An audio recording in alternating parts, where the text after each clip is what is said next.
Guys দেখো এখানে আমার মেয়ের মাথা খারাপ হয়ে গেছে। মাঝে মাঝে মাথার থেকে কি বের করে নেয়। ওর এত ট্যালেন্টটা কেন যে কাজে লাগায় না আমি বুঝি না। তালবিন্দর ফ্যান্সরা কমেন্ট করে বুঝি দাও যে আমি কেন এই পাগলামোটা করছি।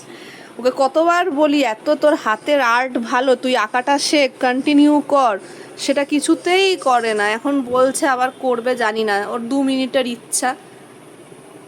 তোমরা গাইস দেখে বলো ওর হাতের কাজ ভালো কি ভালো না কমেন্ট করো। আর যদি সত্যি তোমাদের মনে হয় ওকে কমেন্টে লিখো যেন ও আবার আঁকাতে যাতে ভর্তি হয়, ও আবার আঁকা শেখাটা কন্টিনিউ করে।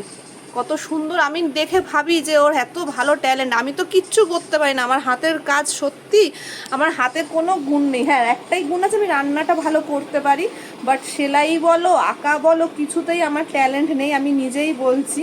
আর ও কি সুন্দর ছোটোর থেকে নিজের জামা কেটে কেটে সেগুলো আমি ফেলে দিয়েছি গাইস, নাহলে তোমাদের দেখাতাম কি সুন্দর ছোট ছোট ফ্রক বানাতো, জামাগুলো যেগুলো ছোট হয়ে যেত সেগুলো কেটে। ওর হাতের কাজ এত সুন্দর। তারপরে তো তোমরা ঘরের মধ্যে দেখেছো ওই পাঁচিলে আর্ট করেছে। তারপরে তোমাদের দেখাইনি, পুজোর আগে মহালয়ার আগের দিন বসে বসে খুব সুন্দর একটা দুর্গা ঠাকুর এঁকেছিল। ওকে বারবার বলি যে কন্টিনিউ কর আঁকাটাও, কিছুতেই করে না গাইস। তোমরা একটুখানি দেখে যদি তোমাদের ভালো লাগে ওকে কমেন্টে বলো যাতে ও আবার আঁকাটা কন্টিনিউ করে। চলো পুরোপুরি রেডি হয়নি এখনো। এটাও অ্যাকচুয়ালি করেছে হচ্ছে তলবিন্দারের ফেসে যেরকম পুরো করা থাকে সেটাই ও করছে ওর মুখের মধ্যে। পুরো কন্টিনিউ হয়ে গেলে আমি তোমাদেরকে আবার দেখাচ্ছি ফাইনাল লুক। দেখে নাও।